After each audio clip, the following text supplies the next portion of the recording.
नमस्कार दोस्तों, आपका स्वागत है अपने YouTube चैनल PFP में। मार्केट में गिरावट का माहौल चलता हुआ नजर आ रहा है, तो ऐसे में एक शेयर है जिसके ऊपर आपकी नज़र एकदम बनाकर रखनी चाहिए। धमाकेदार कंपनी है, स्ट्रॉन्ग फंडामेंटल्स वाली कंपनी है। कंपनी के बारे में पूरी जानकारी लेंगे, लेकिन उससे पहले अगर आपने चैनल को सब्सक्राइब नहीं किया है तो प्लीज़ सब्सक्राइब कीजिए और रेगुलर अपडेट्स पाने के लिए नोटिफिकेशन बेल को प्रेस कीजिए। साथ ही साथ टेलीग्राम चैनल को भी ज्वाइन कीजिए, जिसकी लिंक डिस्क्रिप्शन बॉक्स में दी गई है।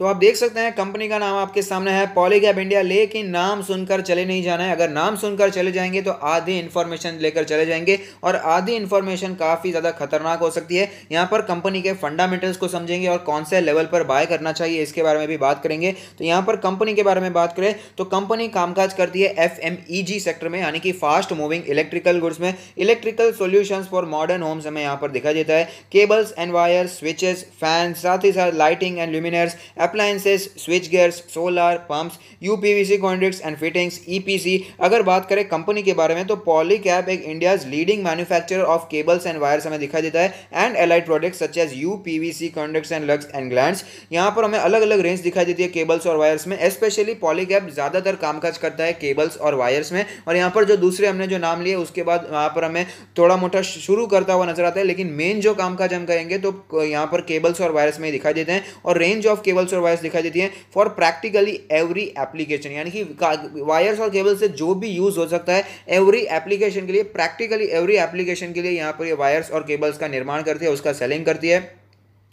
More recently, Polycab has also launched a wide range of consumer electrical products like fans, switches, switchgear, LED lights and luminaires, solar inverters and pumps. Our products are widely available throughout the country and enjoy a reputation for great quality and superior durability. तो ये काफ़ी ज़्यादा great quality वाले products बनाते हैं, durability वाले products बनाते हैं। और जैसे कि हमने कहा यहाँ पर फिलहाल ही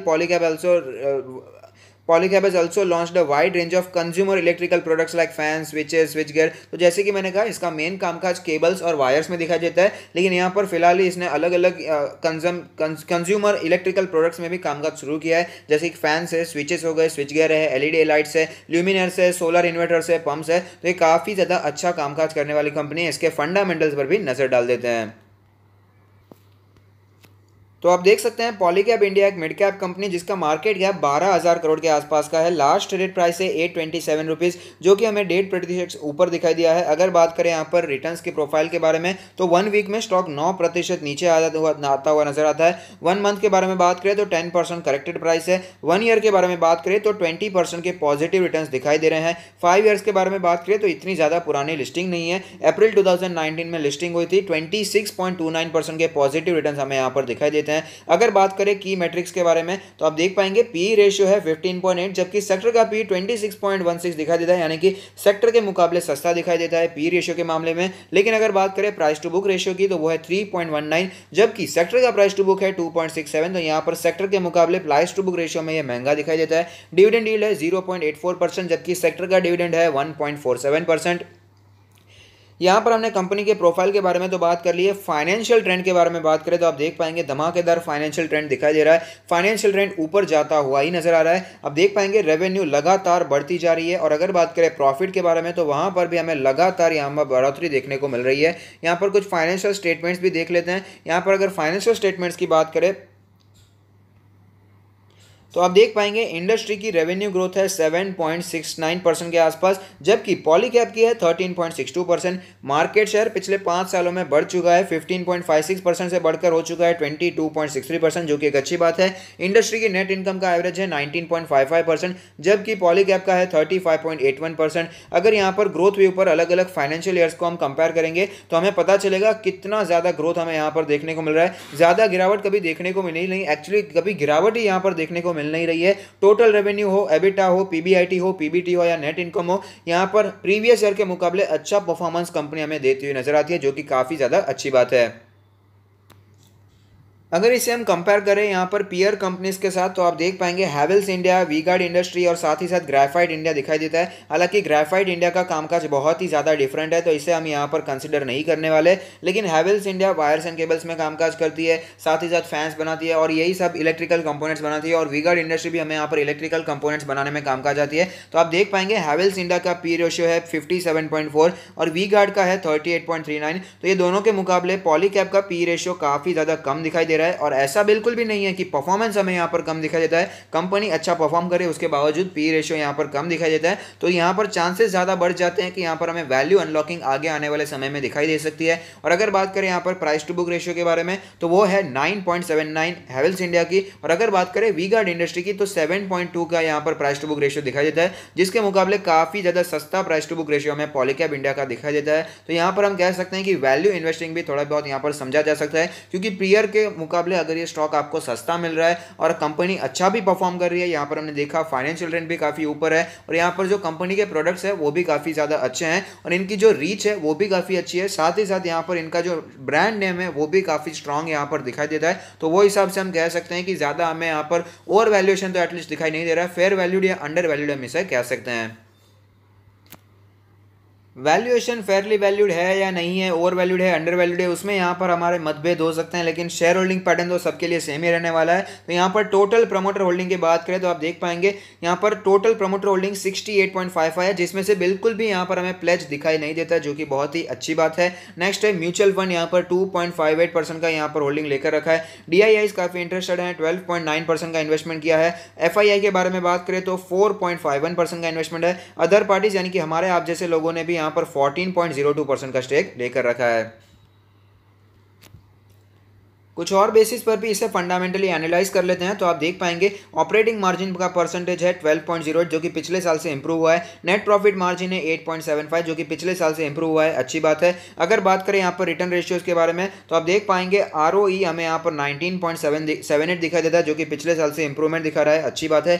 ROCE 26.99 है, जो कि पिछले साल से हमें नीचे आता हुआ नजर आता है। रिटर्न ऑन एसेट्स के बारे में बात करें तो 12.73 है, जो कि पिछले साल से हमें बढ़ता हुआ नजर आता है। तो ओवरऑल कंपनी का रिटर्न रेशियोज काफी अच्छे दिखाई दे रहे हैं। करंट रेशियो के बारे में बात करें तो 1.5 से बढ़कर 2 हो चुका है। यहाँ पर ओवरऑल अगर बात करें तो जो करंट रेशियो होता है वो हमें दर्शाता है कि कंपनी के पास लिक्विडिटी कितना ज्यादा है। तो यहाँ पर करंट रेशियो जितना ज्यादा होता है उतनी ही कंपनी लिक्विडिटी ज्यादा रखती है। लेकिन अगर हम यहाँ पर आइडियल के बारे में बात करें तो अगर 1.5 के आसपास है, 1.5, 1.8, 2 के आसपास ये तो भी चलता है, लेकिन बहुत ही ज्यादा अगर ये नंबर दिखाई देता है तो हम कह सकते हैं कि बहुत ही ज्यादा ओवर लिक्विडिटी दिखाई दे रही है, कंपनी कैश को ठीक से मैनेज नहीं कर पा रही है। क्विक रेशियो के बारे में बात करें तो वो है 1.06 जो कि 0.74 हमें दिखाई देता था।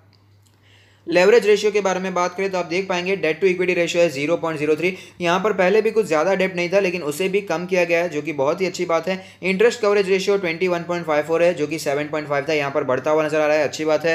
एसेट टर्नओवर रेशियो में यहाँ पर हमें बढ़ोतरी देखने को मिल रही है और शानदार एसेट टर्नओवर रेशियो दिखाई देता है। इन्वेंट्री टर्नओवर रेशियो भी काफ़ी शानदार है, 4.59। ये सारे टर्म्स क्या है, अगर आपको समझ में नहीं आ रहे हैं, ईजी भाषा में समझना चाहते हैं तो फंडामेंटल एनालिसिस की सीरीज देख सकते हैं, जिसकी लिंक मैंने डिस्क्रिप्शन बॉक्स में दे दी है। अगर बात करें ग्रोथ रेशियोज के बारे में तो आप देख पाएंगे 3 ईयर CAGR सेल्स 14.15 है, जो कि पिछले साल से कम हुआ है। यहाँ पर कोई भी फैक्ट्स आपसे छुपाना नहीं है। 3 ईयर CAGR नेट प्रॉफिट के बारे में बात करें तो 45.71% है, जो कि काफी शानदार है, लेकिन पिछले साल से नीचे आता हुआ नजर आता है। अगर बात करें डिविडेंड के बारे में तो कंपनी, जैसे कि मैंने कहा, ज्यादा पुरानी लिस्टेड कंपनी नहीं है, तो 2 साल तक यहाँ पर इसने कंपनी ने डिविडेंड ऑफकोर्स दिया ही है। और यहाँ पर आप देखिए जब मार्च में गिरावट देखने को मिल रही थी, यहाँ पर स्टॉक मार्केट पूरा क्रैश होता हुआ नजर आया था, तब यहाँ पर कंपनी ने डिविडेंड दिया है, जो कि काफी ज्यादा अच्छी बात है, जो कि दर्शा रहे हैं कि प्रमोटर्स इसके काफी ज्यादा अच्छे हैं। यहाँ पर ऐसा माना जाता है कि जो कंपनी यहाँ पर रेगुलरली डिविडेंड पे करती है, ऐसा माना जाता है, ये मैं नहीं कहता, ऐसा माना जाता है कि डिविडेंड जो रेगुलरली पे किया जाता है, तो यहाँ पर ऐसा मानते हैं लोग कि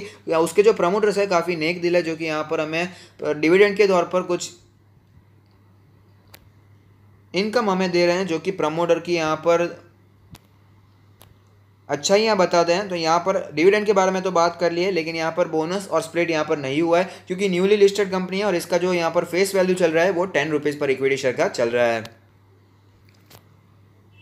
तो आप देख सकते हैं हम चार्ट्स पर आ चुके हैं, जहां पर हमें पता चलता है कि 1150 के आसपास ऑल टाइम हाई बनाने के बाद स्टॉक मार्केट में क्रैश देखने को मिला। 600 के आसपास स्टॉक ने सपोर्ट लिया, उसके बाद थोड़ी सी रिकवरी दिखाई, लेकिन वापस हमें यहां पर गिरावट देखने को मिल रही थी। और यहां पर मैं आपको बताना चाहूँगा इस लेवल के आसपास इसके Q1 के रिजल्ट भी आए थे और काफ़ी शानदार आए थे, तो मैंने आपको रेकमेंड किया था कि यहाँ पर आप बाइंग के बारे में सोच सकते हैं। और आप देख सकते हैं उसके बाद काफ़ी ज़्यादा तेज़ी स्टॉक में ऑलरेडी देखने को मिली है, लेकिन यहाँ पर आपने अभी भी कोई रैली मिस किया, ऐसी कोई भी सोचने की जरूरत नहीं है। यहाँ पर वापस हमें हमें गिरावट मार्केट में देखने को मिल रही है, तो ऑफकोर्स ये स्टॉक भी नीचे ही गिरता हुआ नजर आएगा। अभी तक की बात करें तो आप देख पाएंगे ये सपोर्ट लेता आया था यहाँ पर 100 डेज के ईएमए पर, साथ ही साथ यहाँ पर 200 डेज का ईएमए था, उसी लेवल्स के आसपास ये बार बार सपोर्ट लेता था, वापस ऊपर जाता हुआ नजर आता था। लेकिन फिलहाल स्टॉक ने सपोर्ट लिया है 200 डेज के मूविंग एवरेज के आसपास। कल हमें काफी ज्यादा गिरावट देखने को मिली थी, आज कंपैरेटिवली कम गिरावट देखने को मिल रही है। उसके बाद भी यहाँ पर वीकनेस यहाँ पर कायम रहती हुई नजर आ रही है। हालांकि कल के मुकाबले स्टॉक ने नीचे क्लोजिंग नहीं दी है, जो कि एक अच्छी बात है। कल के मुकाबले स्टॉक हमें ऊपर ही क्लोज होता हुआ नजर आ रहा है, जिसका मतलब है कि फिर भी थोड़ी सी वीकनेस यहाँ पर है जरूर, लेकिन वीकनेस कम होती हुई नजर आती है। नो डाउट अगर मार्केट यहाँ पर गिरता है तो ऑफकोर्स यहाँ पर भी हमें गिरावट देखने को मिलेगी। तो ये एक इंपॉर्टेंट लेवल है 200 डेज का ईएमए, जो कि 809 के आसपास कैलकुलेट होकर आ रहा है। यहाँ पर ऑल टाइम चार्ट पर भी देख लेते हैं, जहाँ पर एक कैंडल वन डे को ही रिप्रेजेंट करेगा, क्योंकि ज़्यादा पुरानी लिस्टिंग नहीं है। तो आप देख पाएंगे लिस्टिंग के बाद हमें यहाँ पर थोड़ी सी गिरावट देखने को मिल रही थी, 600 रुपये के आसपास, 700 रुपये के आसपास, 650 के आसपास लिस्टिंग के बाद स्टॉक हमें नीचे आता हुआ नजर आया था। 550, 520 के आसपास के लेवल्स हमें यहाँ पर देखने को मिल रहे थे। लेकिन उसके बाद फिर से इसके अच्छे क्वार्टर रिजल्ट्स आए और आप देख सकते हैं कितनी ज़्यादा तेज़ी स्टॉक में हमें देखने को मिली। यहाँ पर 500 के लेवल से ये वापस हमें 1100 के लेवल पर जाता हुआ नजर आया था। भयंकर तेज़ी स्टॉक में देखने को मिली, लेकिन वापस स्टॉक यहाँ पर क्रैश के मुताबिक नीचे आता हुआ नजर आया और थोड़ी सी रिकवरी भी दिखाने की कोशिश कर रहा है, धीरे धीरे ऊपर जाने की कोशिश करता हुआ नजर आता है। यहां पर आप नजर बनाकर रख सकते हैं, मार्केट में गिरावट आती है तो इसे अपने पोर्टफोलियो में ऐड करने के बारे में सोच सकते हैं। और साथ ही साथ अगर आप अपना पोर्टफोलियो हमसे रिव्यू करवाना चाहते हैं तो उसका लिंक भी हमने डिस्क्रिप्शन बॉक्स में दे दिया है।